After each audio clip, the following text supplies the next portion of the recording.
Kementerian Komunikasi, Informatika dan Digital serta Kementerian Pendidikan, Kebudayaan, Riset, dan Teknologi siap memblokir akses game Roblox di Indonesia. Langkah tersebut sudah ditunggu Komisi Nasional Perlindungan Anak, demi melindungi dari paparan konten digital yang tidak sesuai usia. Sekaligus menjadi momentum untuk memperkuat ekosistem permainan daring yang edukatif. Ya, sebenarnya kami dari Komnas Perlindungan Anak Kota Surabaya itu sejak awal tahun sudah banyak melakukan sosialisasi terkait hal ini. Karena kami melihat dari dampaknya yang muncul. Dan dari indikasi kami itu ada 15 game yang dari Roblox itu yang memunculkan dari segi pornografi, porno aksi, sadisme, sampai dengan pergaulan dan seks bebas. Ini yang terjadi Mas, sehingga kami dari Komnas Perlindungan Anak menyatakan perlu sekali dan sangat mendukung dengan adanya pelarangan dari kementerian terkait hal tersebut. Roblox memang memiliki dua sisi yang perlu dikaji secara objektif. Dari sisi positif, game ini mampu melatih kemampuan psikomotorik, kognitif, hingga kreativitas anak karena pemain dapat merancang dunia virtual dan membuat permainan sendiri. Ninglia Istifama, senator cantik asal Jawa Timur, juga pernah melihat sendiri putranya bermain game Roblox, hingga akhirnya melarang untuk menontonnya. Ya, jadi di sini memang kita harus mengapresiasi dan juga harus mendukung apa yang menjadi kebijakan Kemendikbudrismen dan juga Kemenkominfo terkait game Roblox, karena kebetulan Mas Pulung, saya ini kan memiliki anak, di mana anak saya itu suka banget bermain Roblox. Yang saya tahu awalnya Roblox itu kan kayak blocking ya, jadi kayak permainan bagaimana menata kayak puzzle-puzzle kecil menjadi suatu dimensi, 3 dimensi seperti itu kan. Itu sangat positif. Tapi kemudian di platform digital itu kan juga ada. Awalnya positif Mas Pulung, karena anak saya juga kadang kalau bermain kan saya ngikutin, ngeliatin main apa sih, kayaknya seru banget gitu kan. Awalnya sih saya kira oh ini bagus banget nih permainan game, karena dia secara otomatis mendorong kemampuan psikomotorik dan kognitifnya anak, sekaligus bagaimana seorang anak itu istilahnya itu bisa memecahkan masalah dalam permainan itu, deep analisisnya dapet. Tapi kemudian entah kenapa semakin berkembang ini ternyata tidak malah sehat, tapi tidak sehat gitu loh. Jadi ada adegan dimana istilahnya saling pukul di dalamnya dan sebagainya, dan pukulannya kayak keras bener gitu, jadi ada suaranya kayak gitu kan. Walaupun itu permainan, tapi kan ketika itu ditonton sama anak-anak, apalagi anak-anak yang usianya masih tergolong SD, saya kira itu nggak bagus juga. Kenapa? Karena pertama kita harus mengetahui anak itu kan sistematisnya ada kan, perkembangan sesuai dengan usianya itu ada. Jadi ada anak di mana usia sekian, oh dia tahu ini adalah sebuah imajiner, ini cuma permainan pukul-pukulan tapi tidak kenyataan. Tapi ada anak yang memang tuh belum paham gitu kan.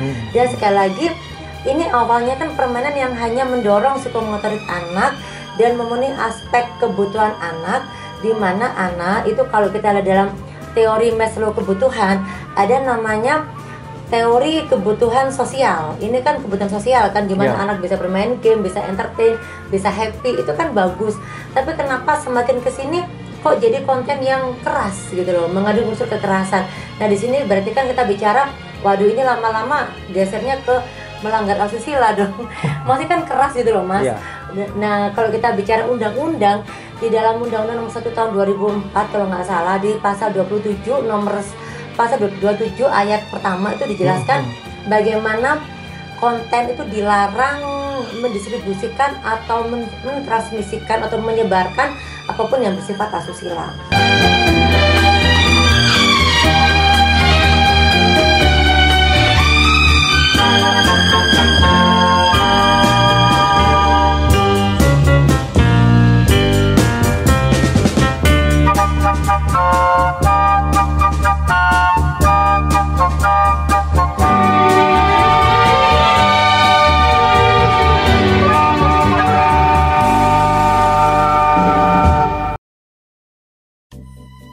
Secara konsep, Roblox bisa mengasah daya pikir, imajinasi, dan keterampilan problem solving anak. Kalau kita membreakdown teori kebutuhan manusia ala Maslow, di mana interaksi sosial dan kreativitas menjadi bagian dari aktualisasi diri. Saya sangat berharap dukungan dari para orang tua, terutama para kaum ibu, untuk sama-sama kita mendorong kebijakan ini supaya real untuk diblokir. Diblokir itu saya kira kan tidak sementara, Mas. Itu adalah bentuk punishment aja, sambil nanti akan kita lihat penyedia platform game Roblox tersebut apakah bisa merubah konten-kontennya. Dan seandainya misal nih dari penyedia game itu misalnya aja ya, mereka tidak merasa sebagai domain utama yang apa ya istilahnya yang melakukan, jadi ada konten kekerasan itu bukan dari mereka selaku domain utama, tapi mungkin ada orang-orang lain, pihak lain yang kemudian mungkin mengadopsi game tersebut dan menjadikan itu menjadi game yang ada unsur kekerasan verbal misalnya atau semacamnya. Nah itu kan tetap harus ada apa ya responsibility dari domain utamanya gitu loh. Nah dengan adanya pemblokiran ini, saya kira ini menjadi sebuah pembelajaran untuk semua pihak. Kalau membuat sebuah konten atau kita membuat sebuah toko anime, itu kita jaga benar, jangan sampai ada pihak-pihak lain mengatasnamakan toko anime ini untuk kepentingan mereka yang hanya mencari viral, tapi dengan cara negatif.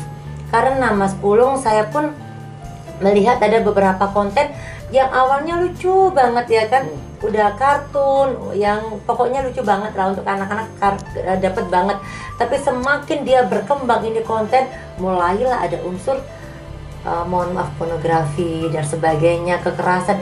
Ini kan bahaya, Mas. Kenapa? Karena kita sebagai orang tua kan tidak memiliki waktu yang cukup panjang dan detail komprehensif utuh untuk mendampingi anak-anak. Jadi ini saya kira peran penting pemerintah yang harus kita dukung supaya ke depan nggak ada lagi permainan yang tidak sehat. Awalnya saya jadi nggak sehat gitu. Ada sisi negatif yang tidak bisa diabaikan dari game Roblox ini. Seperti keberadaan adegan kekerasan, pukulan, bahkan potensi konten pornografi yang dapat diakses tanpa filter. Padahal anak-anak cenderung mudah meniru perilaku yang mereka lihat, termasuk dalam permainan digital.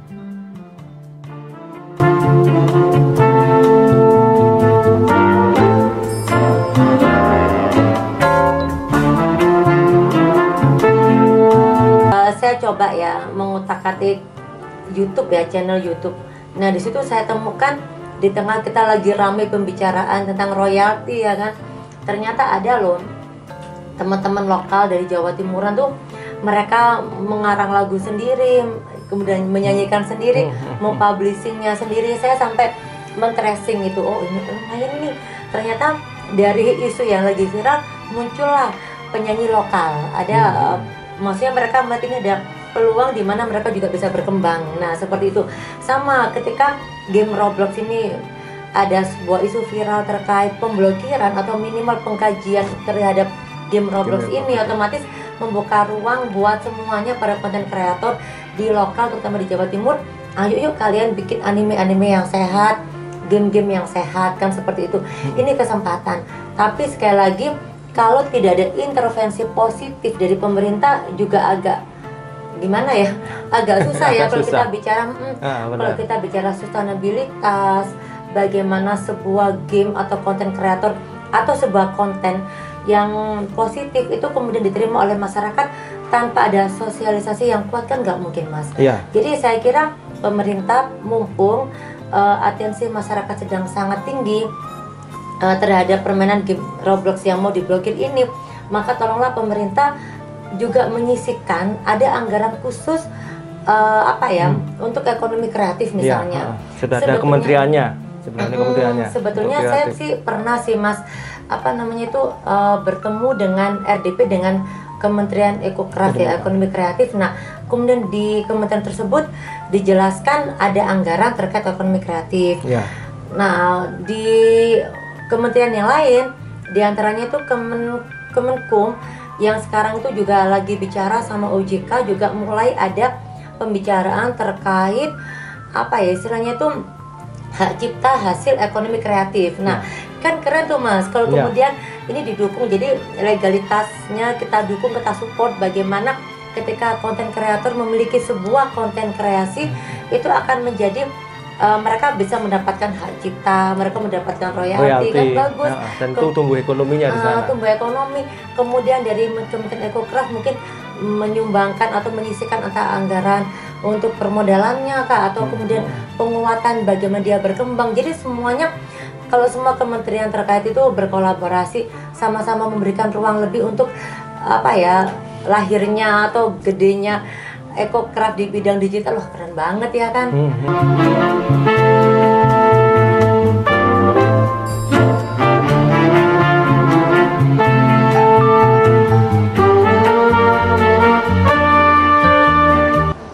Lalu apakah Anda melihat bahwa ada misi tertentu bahwa di balik game Roblox tersebut untuk menggiring persepsi terhadap anak-anak kita?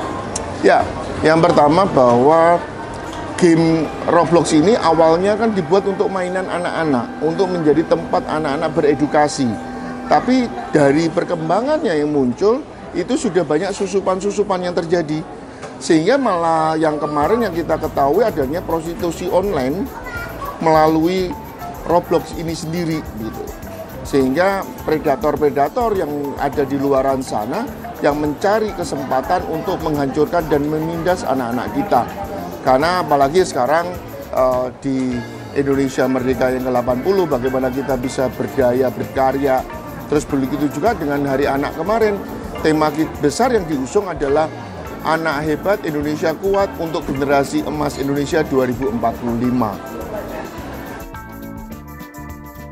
Banyak konten yang mengejar viral tapi mengorbankan nilai edukasi. Maka perlu didorong pembuat konten ikut mendidik generasi bangsa tanpa kekerasan dan berperi kemanusiaan. Karena sekarang kalau orang bicara bendera One Piece kan seperti itu kan. Sebetulnya saya kira nggak semua anak-anak Indonesia Raya tahu loh One Piece itu seperti apa. Tapi akhirnya mereka tahu.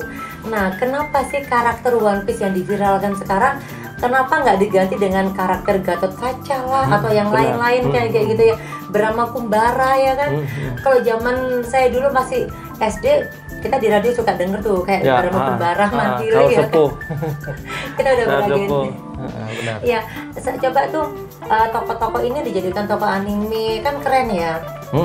Karena sebetulnya anak-anak tuh kan suka dengan karakter fighter, petarung tuh mereka suka. Benar. Nah, sekaligus yuk bagaimana kita menjaga kearifan lokal. Karena kalau nggak kita jaga kearifan lokal, kita nggak jaga tokoh-tokoh lokal di negara kita, warisan budaya kita, eman loh. Saya orang Surabaya bicara eman loh. Kenapa? Ya karena negara kita yang punya. Jadi kenapa nggak kita jaga? Ini kan identitas kita gitu loh. Ngapain kita niru orang lain gitu kan?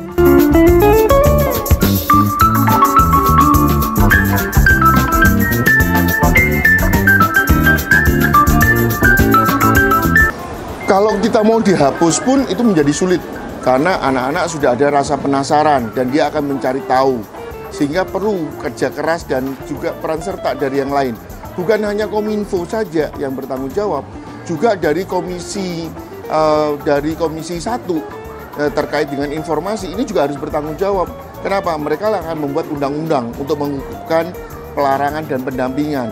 Jadi kalau buat kami, saran kami dari Komnas Perlindungan Anak adalah: 1, berikan pendampingan yang layak untuk mereka. 2, carilah tempat-tempat untuk menjadikan mereka bisa berkreasi. Yang ketiga adalah perlu kreator-kreator muda yang membuat anak-anak ini lebih asik dengan mainan-mainan. Yang keempat adalah bagaimana kita bisa menyatukan antara permainan digital dengan permainan yang kita punya dengan budaya lokal, dengan kearifan lokal. Nah, ini yang perlu dikembangkan karena yang kita ketahui bahwa beberapa sekolah sudah melakukan bagaimana pendidikan pembelajaran melalui game yang menyenangkan untuk anak-anak tertarik dan senang. Sebelumnya, Menteri Pendidikan Dasar dan Menengah, Mendikdasmen, Abdul Mukti melarang anak-anak SD main game Roblox. Pendekatan terbaik, tak sekedar melarang, namun juga mendampingi anak dan meningkatkan literasi digital, termasuk pada orang tua dan guru.